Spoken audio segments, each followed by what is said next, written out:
as opposed to with a Broadway show, what you're trying to do is figure out who's that next audience and that next audience and that next audience who's going to come and see this one thing that you have on offer. I want to be a producer with a hit show on Broadway.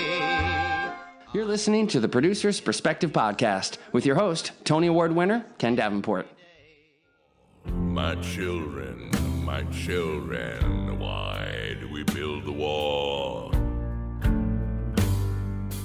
Why do we build the wall? We build the wall to keep us free. That's why we build the wall. We build the wall to keep us free. That is Why We Build the Wall from the Tony Award-winning Best Musical, Hadestown. And today on this podcast, we have the lead producer of that show, Mara Isaacs. She's been with the show since the beginning. She's going to tell you all about the incredible road to Hadestown on Broadway. And that very timely song, Why We Build the Wall, still echoing in the background here. It's such terrific, led by the incredible Patrick Page from My Deaf West Spring Awakening, actually.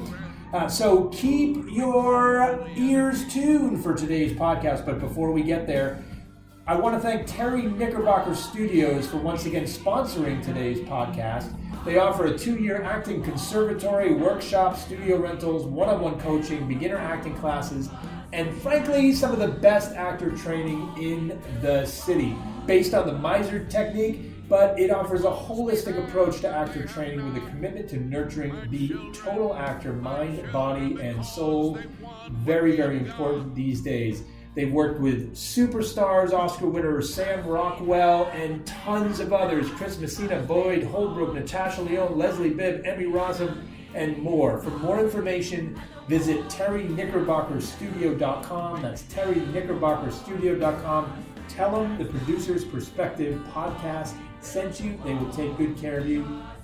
And now, let's get to Mara Isaacs and more about the story of Hadestown.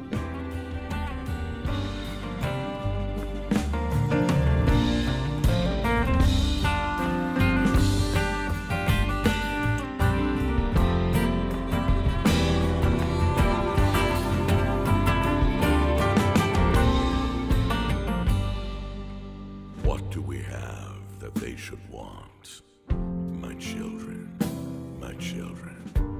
what do we have that they should want?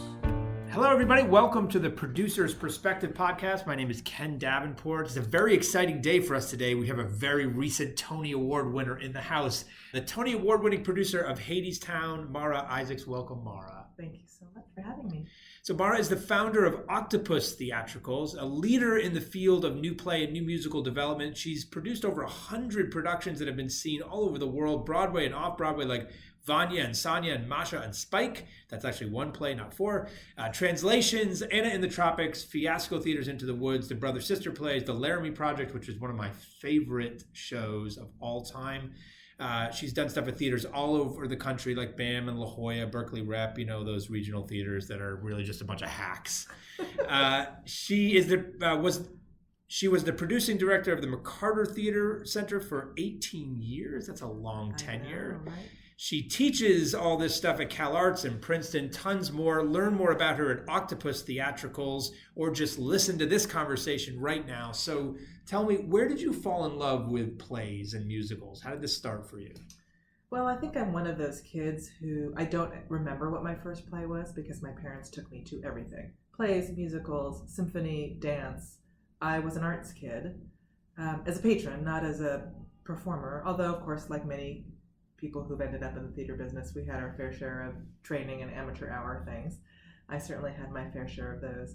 But I actually had no aspiration or intention of going into the performing arts. That was not the path I thought I was headed on. What were we going to do? I have a degree in medical anthropology. Of course. Right. Yeah, makes sense. As one does. And, but while I was, there's multiple parts of that story. While I was very serious academic student by day, I was singing in some extracurricular singing groups at night, a glee club, a chamber choir, a vocal jazz group, a women's octet, over my undergraduate career, a bunch of different groups.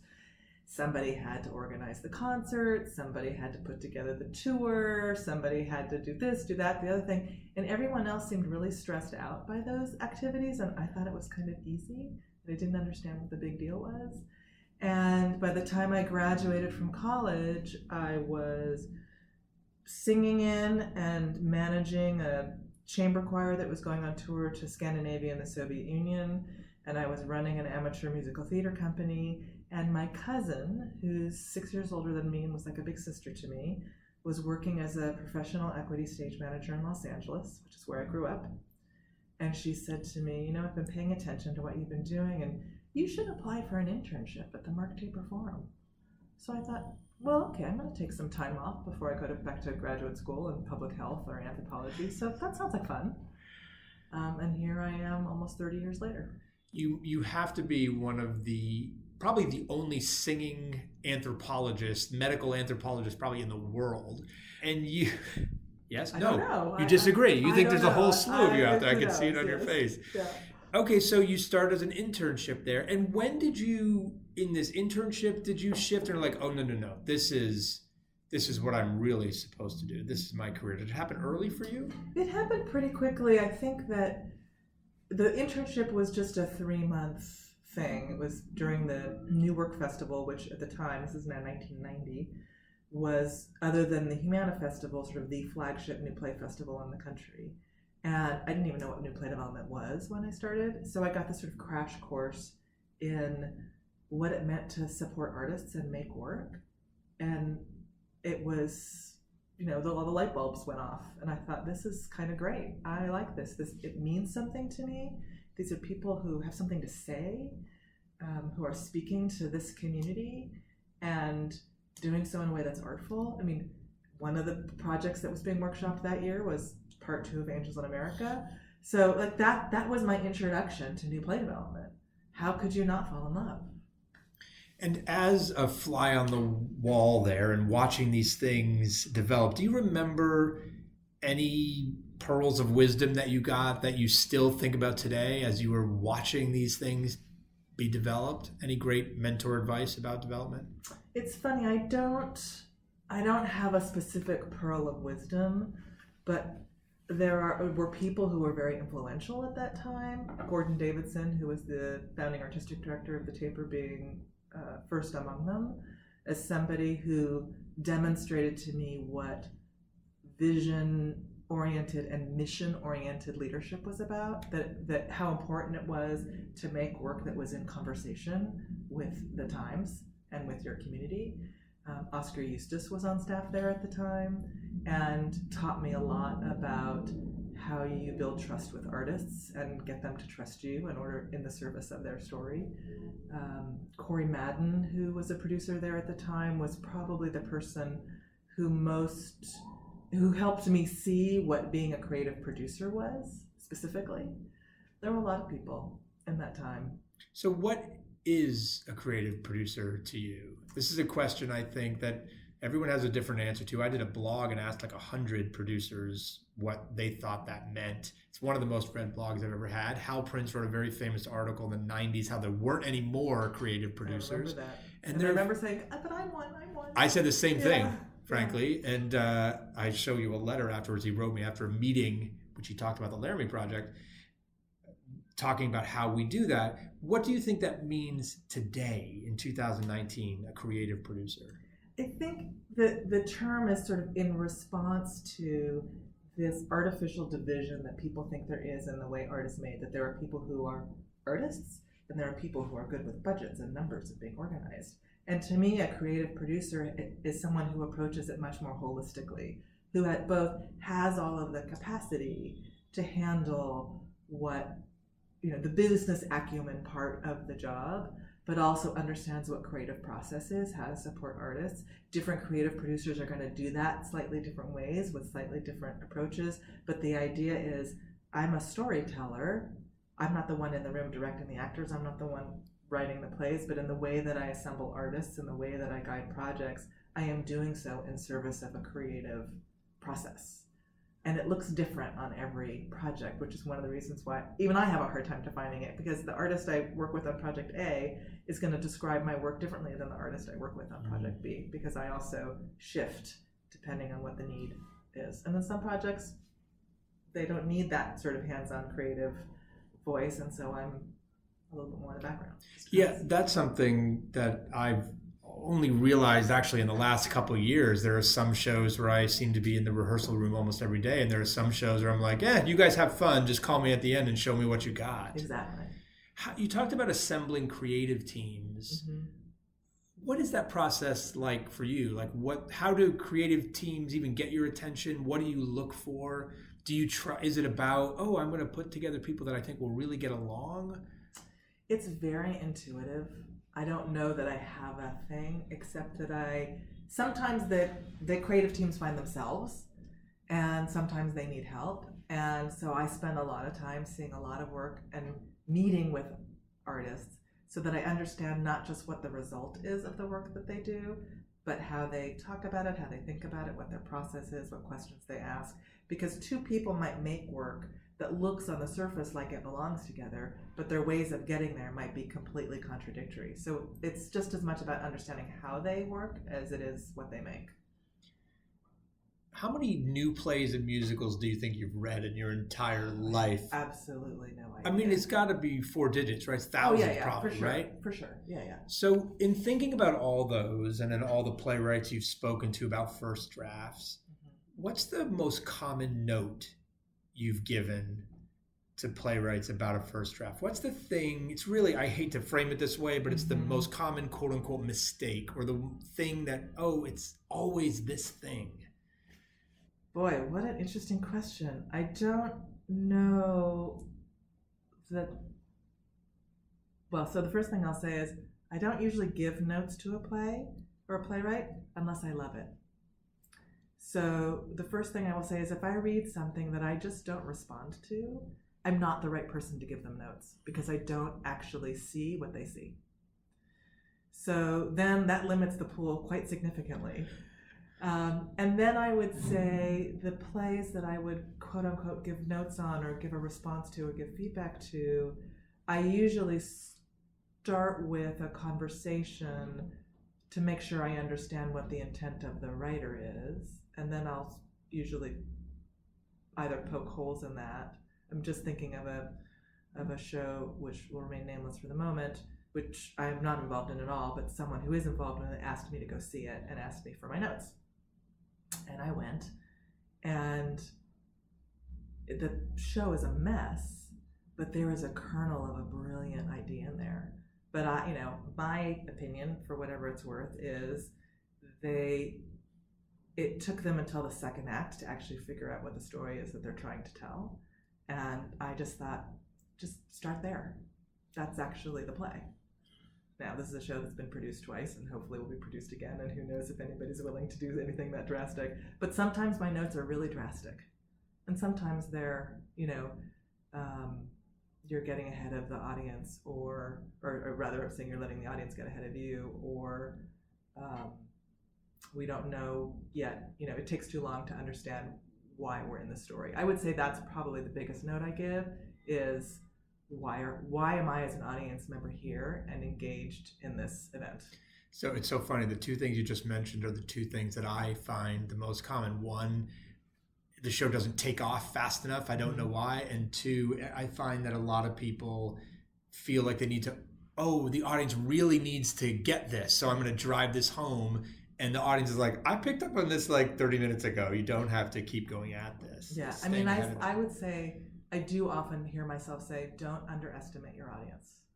That part of the fun of seeing a show is the act of trying to figure something out. And if it's spoon-fed to you, it's not as interesting. Right. It's that whole, I call it this like a whisper syndrome of an audience like, guess, he did it. Like they love to feel like they are ahead of us. Right. So why? And the other thing I think is that authors who are writing forget that audiences are seeing. Right. And they get so much from the visual aspect as well. I love your first part of that answer because you said, I don't give notes on shows that I don't respond to, which wasn't that shows that you didn't think were good. Right. It's just that you don't respond to. Correct. So what do you as a producer respond to? What kind of stories do you like to tell? What makes you sign on to something?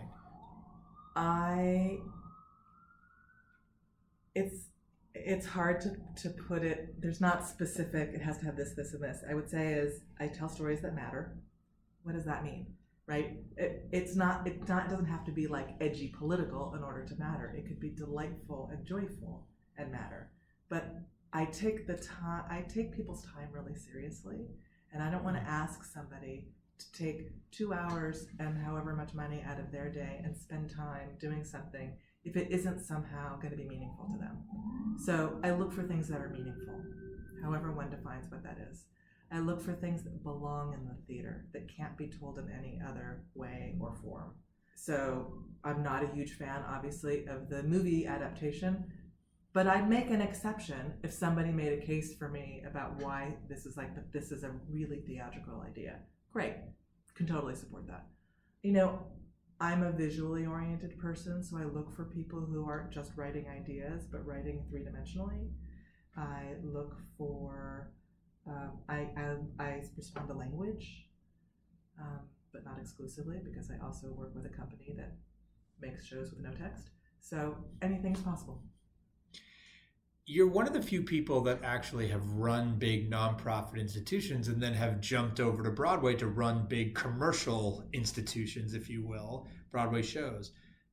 How are the two similar, running a nonprofit and running a Broadway show like Hadestown, or different, or are they?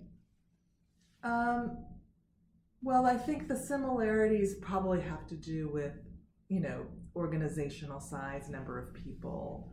But in every other way, it's different. When you're producing a Broadway show, it's a single, you have a single show, a single cast. Everything is about how you keep that thing fresh and go. And I'm really talking about once the show is open and sort of running the operation, how you keep it alive and running and fresh. In all of my years working in the not-for-profit, I never had a show run longer than 6 weeks. So it's a completely different mindset, and you're playing a show in the same building for the same audience who's coming back over and over again to see the next thing, as opposed to with a Broadway show, what you're trying to do is figure out who's that next audience and that next audience and that next audience who's going to come and see this one thing that you have on offer. I would say that's probably the biggest difference. In terms of the back end, the financial structure, I actually quote Joey Parnes, and maybe he was quoting somebody else, I don't know, but he said this once to a group of students that I had invited him to talk to, that the difference between the not-for-profit and the commercial is that in the not-for-profit, money is the means by which you make your art, and in the commercial theater, art is the means by which you make your money. And it's a kind of crude reduction on the one hand, but it does capture the difference in mentality of the two, structures, except that I would say, I believe that art and commerce don't have to be in opposition. And I hope what Hadestown stands for is actually proof that, in fact, when you are focused on making a great piece of art, you also can make something that is commercially viable. Yeah, you've proved that 100 times over. And actually, the industry has proved that over the last 5 or 6 years. All the Tony Award winning musicals, and by the way, the statistic is something like 80%. We have this 1 out of 5, 20% of shows recoup, but 80% of Tony Award winning best musicals recoup. And our last bunch of Tony Award winners are Hadestown, Dear Evan Hansen, Fun Home, Gentleman's Guide, Hamilton, Band's Visit, exactly. Yeah. More of the independent films of our industry. Yeah. So why aren't we focused more on the art? Because that's what's working. This model that you've had. Exactly. Great. End of podcast. No. Right. So despite the obvious tax deduction difference in donating to a nonprofit versus investing in a Broadway show, did you find raising money, the process of it, the same or different, and how so? Well, it's different, but part of why it's different is because I've learned some things and I've changed in my transition from the not-for-profit to the commercial. And the biggest thing that's changed for me is my relationship to the ask. That I used to be embarrassed to ask people for money, or I used to feel like I was asking them to do me a favor. And somewhere along the line, I realized that actually I was doing them a favor, and that I was creating an opportunity for people to have a relationship to art that they would otherwise not have.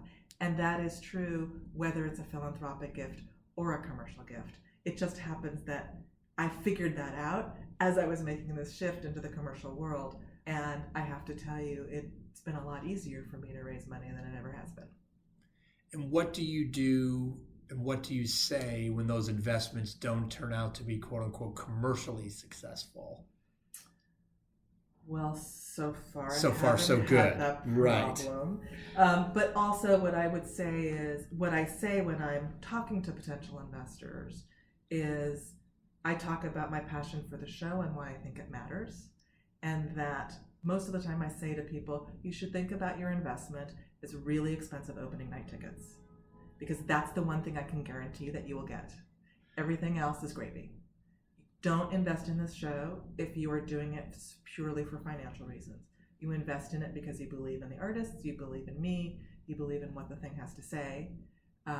And my belief is if all of those things are operating well, it will be financially successful.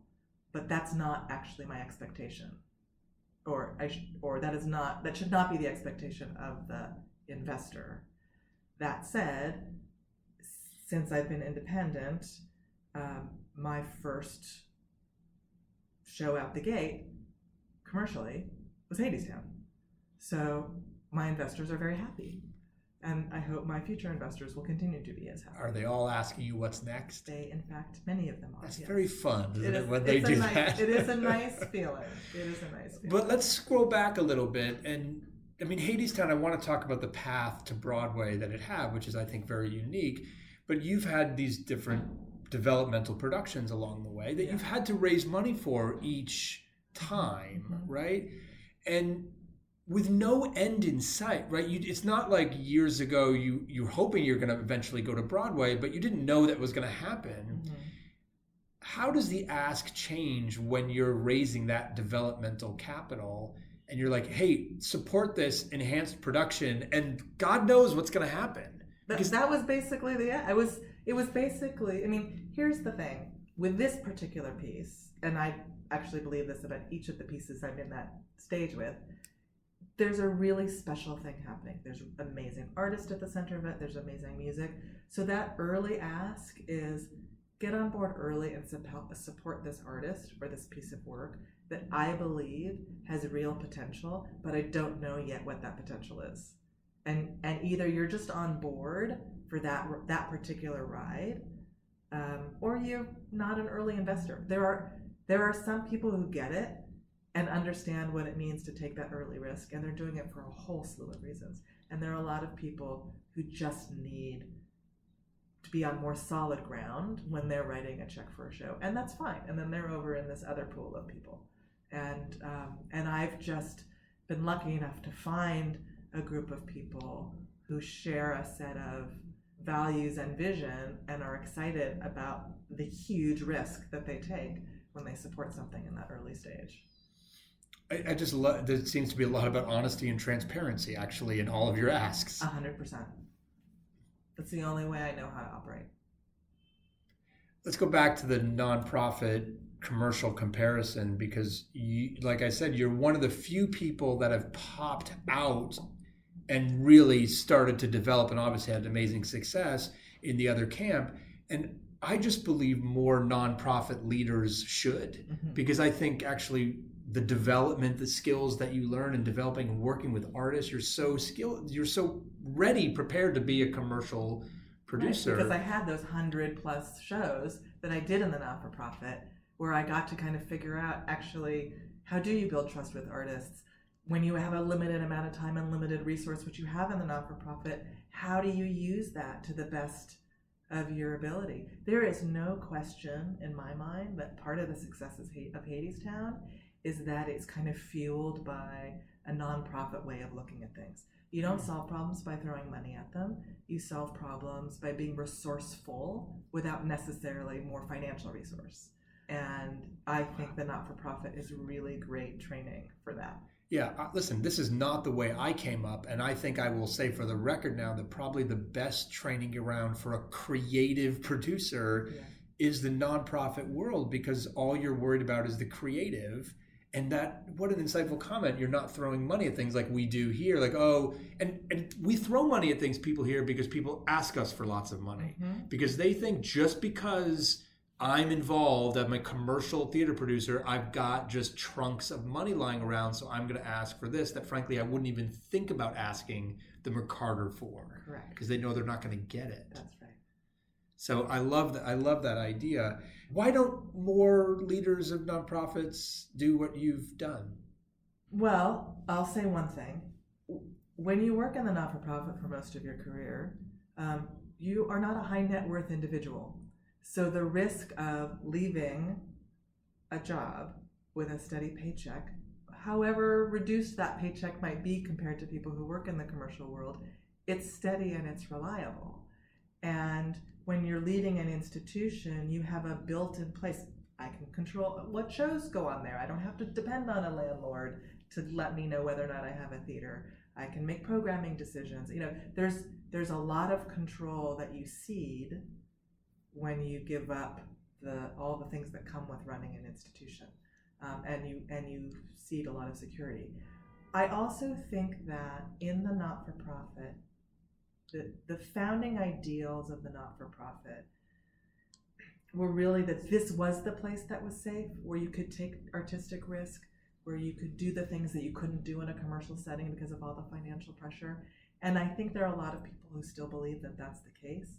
It's been my experience, ironically, that I've been able to take more risk and do more experimentation since I've become an independent producer, precisely because I'm not beholden to a building, I'm not beholden to a board, I'm not beholden to a particular set of subscribers. So I can take chances, and failure actually is not as costly to me as an independent producer as it is when you're within an institution. Yeah, I had an artistic director say to me very recently, oh, I won't do another show like that so soon after a similar show, and I'm not proud to say that. It was, you could sense that there was like, my subscribers, my board, my people won't let me. There's a kind of, I mean, I will say I felt constrained, and it wasn't about any one particular not-for-profit. I was being recruited for artistic director positions in other not-for-profits, and so I was meeting a lot of boards and looking at a lot of theaters, and I thought, oh, actually my issues are not with any one place, it's actually with the model. And the only way for me to actually do the very eclectic range of things that interest me is to create my own model, because it doesn't actually exist in an institution that I'm aware of. So tell me about how you found Hadestown, your first commercial one out of the box, which is obviously a big fat hit in so many ways. How did you find it, and how did you start to develop it? So I have to credit Dale Franzen, who's one of my partners on Hadestown, who was, when I first started Octopus Theatricals, Dale was the director of the Broad Stage in Santa Monica, which is a beautiful 500-seat performing arts center in Santa Monica, California. And she had actually found the material and had developed a relationship with Aeneas and had optioned it for development at the Broad. Ironically, the Broad was a presenting organization more than it was a producing organization, and Dale had the self-awareness to realize that she needed to bring in some people from the outside to help her figure out how to develop this piece. And it happened just at the time that I was leaving McCarter and starting on my own, and was looking for consulting opportunities to, support myself, as per the previous conversation with the lack of steady paycheck, as I went on. And so I started consulting for the Broad, and it was through the Broad and through Dale that I was introduced to Hadestown. And I first started working on it as a hired gun on behalf of this other institution, and started working with Aeneas, and that's about the time that Aeneas and Rachel started talking to each other. So the three of us, really started moving the piece forward. I recognized that the Broad needed an institutional partner if they were really going to pull this off, at which point I went to New York Theater Workshop, with whom I'd had a deep relationship with in my time at McCarter, and kind of match made them. And then through a series of events, Dale ended up leaving the Broad let go of their option. Dale and I formed a partnership. We re-optioned the show, went back to New York Theater Workshop, and the rest is history. How different was the first time you saw Hadestown to where it is today? Oh, it's remarkably different. I mean, when I first, my first encounter with it was just with the music, and it was a, 70-minute album that was very theatrical, but it didn't have, it had a lot of missing part. A lot of the story was left up to the gaps between the songs. And what we began to do when we started working together on it was to try to identify what was missing from the story and what needed to be filled out. And Aeneas wrote a tremendous amount of material between 2013, when I first joined the process, and 2016, when it premiered at New York Theater Workshop. And then even then, at New York Theater Workshop, it was a cast of 8. There was no workers' chorus. We identified things that, needed to be more character stuff that needed to be fleshed out. We really wanted to add this workers' chorus as a way of raising the stakes for what happens in the underworld. And then the changes after that were just lots and lots and lots of small incremental changes. But still, even in that early stage, you were like, oh, this could be something super special. Oh, I tell everybody the story. I had what I call a classic driveway moment with Hadestown. Dale had sent me the album. I didn't know anything about it. She's like, listen to this and tell me what you think. And I'm, like, okay, great. I stuck it in my CD player in my car, and I'm off to the next thing. And I get to my destination, and I sat in my car for 40 minutes waiting for the album to get to the end. I could not stop listening to it. And I was absolutely transfixed and knew that this, I didn't know it was going to go to Broadway. If you had asked me then, I was imagining like a site-specific, immersive, installation somewhere with this kind of funky, strange thing, because it didn't sound like a Broadway show. It was its own thing. And then as it evolved, it found the form that it is now. Since it's arrived on Broadway, and since you've arrived on Broadway and are now past the 6-week mark, right? So you've now been running a show longer than you've ever run a show before. Yeah. What's the biggest surprise to you about working on Broadway?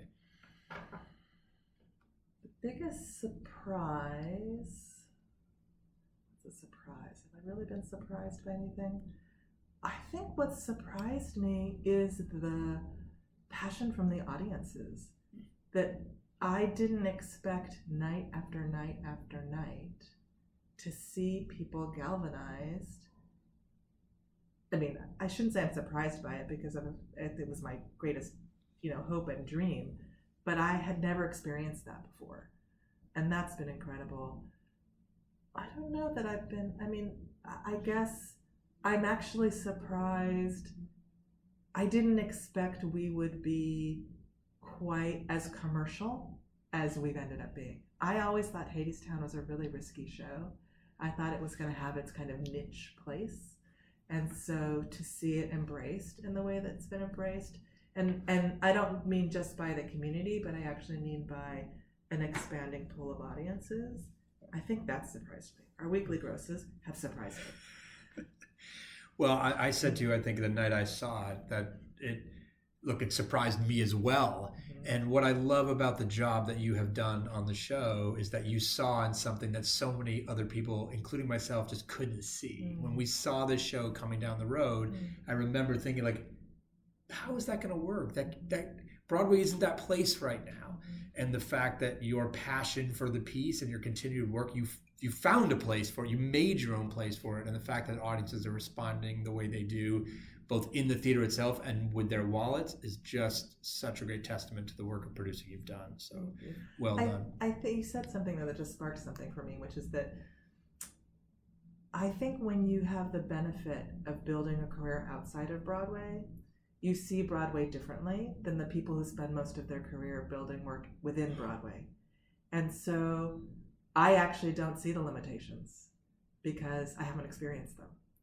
And I wonder sometimes if the people who have been working on the street for as long as they have almost self-imposed those limitations instead of, coming as an outsider. So I'm going to try to maintain my outsider status as long as I can so that I can keep seeing things that aren't there. I think I've started to feel like this podcast is like career therapy for me because I spent 10 years as a company manager and general manager in this business and as an actor before and a writer and things, but thinking only about the box of Broadway and have studied, this works, this doesn't work, and this is the Broadway model. And instead of thinking like, I'm just going to think about whatever, although my first show was certainly not a Broadway model and it's one of my most successful actually.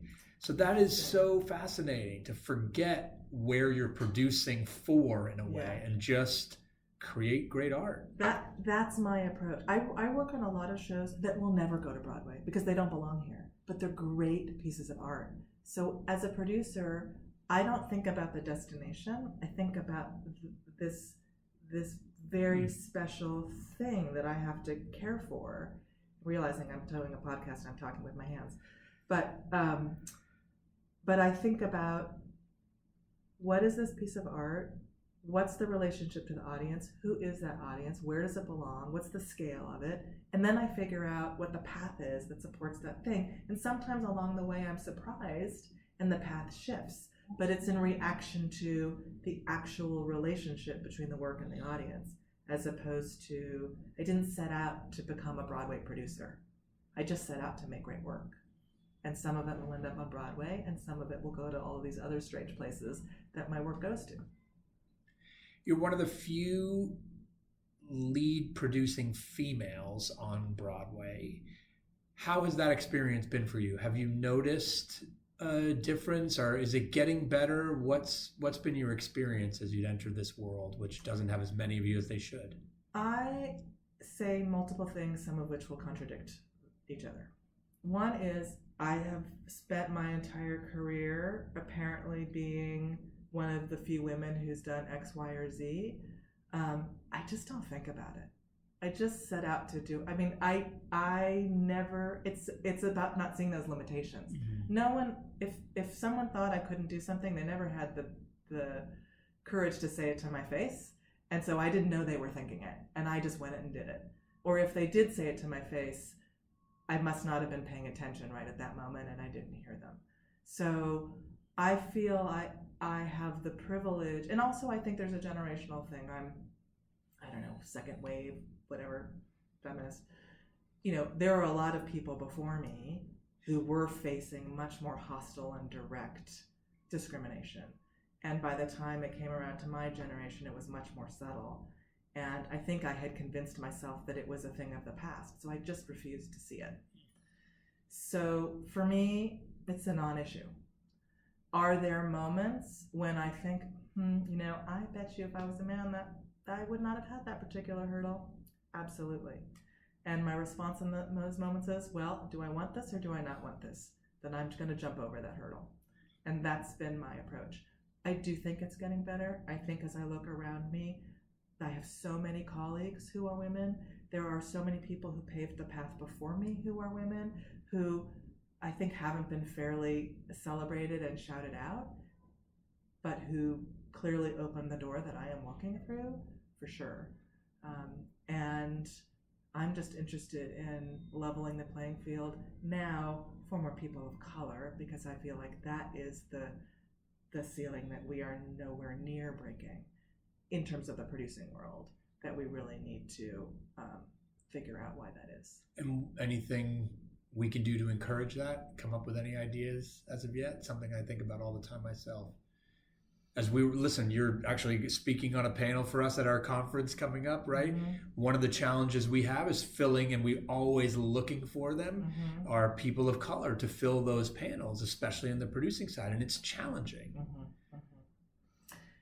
I think that this particular industry is an industry that has a tradition of going with the people who have the most experience or who have been around the longest. And when that happens, you perpetuate the demographic that has always been. And I think somehow we have got to figure out a different way of validating somebody's abilities besides what they did before, because otherwise we're never going to break the cycle. Yeah, it's so funny is attorneys every year, there's a new set at the top law firms. They hire the best folks who have never tried a case before, right? But they invest in them. They actually seriously invest in them in training programs and et cetera. But we just don't do that. Okay, my last question, which is my genie question. I want you to imagine that the genie from Aladdin comes to visit you and honors you for the incredible work you've done in Hadestown and everything else in your career by granting you one wish. What's the one thing that drives you crazy about Broadway? That makes you angry, frustrated, makes you want to flip up a table, smash this podcast mic, that you'd ask this genie to wish away in an instant? And we've gotten everything from, of course, theater availability, high prices, to sippy cups. That was Tim Rice's comment, by the way. One of my favorites. Scalpers. That for me, one of the challenges as a values-driven producer is figuring out how to make a show accessible to the broadest possible audience. And normally the way you would do that is by having price points at all different places on the spectrum. But when the brokers buy up all your cheap seats, the people who you're trying to make a space for don't have access. And so if I could change one thing, that would be it. A very good goal. In fact, it was one of the reasons why the Broadway League was actually created almost like 75 years ago, was to battle this problem that we're still battling with today. Thank you for being here. Thanks for all the work. Congratulations on Hadestown again. Thank you. Thanks to all of you for listening. Go see Hadestown and go support the live theater. Thanks so much for being with us. We'll see you next time. Thanks again to Mara Isaacs for sitting us down and telling us the incredible story of her success with Hadestown, the Tony Award-winning Broadway musical from 2019. Go check it out if you haven't already. Guess where Mara's going to be on November 16th and 17th? That's right, our super conference, because that's where everyone who's cool is going to be. I hope you are cool as well. I hope you're going to be there. Just a few weeks left to get your tickets. We are getting very close to selling out, so please come and hear from all these Broadway A-listers, including Mara. If you're enjoying this new podcast season, please do us a favor and review us on Apple Podcasts. What that does is just lets everyone else know what we're doing here on Broadway and helps amplify the conversation about the theater, which is one of my primary goals in life. If you want to keep up with Hadestown, follow Hadestown on Instagram, simply at Hadestown. And now this week's Songwriter of the Week, hashtag Songwriter of the Week, is Nico Sakalokos. I probably butchered that name, but give him a shout. He'll tell you how to do it right. Today we're listening to his very simple to pronounce song, Alone, from his new musical, Into the Wild. I love the concept of the show. I haven't got a chance to see it, but I have heard it, and it's a terrific one. Music and lyrics by Nico, and book and lyrics by Janet Allard. If you like what you hear next in Alone, learn more about Hadestown by visiting nikosongs.com.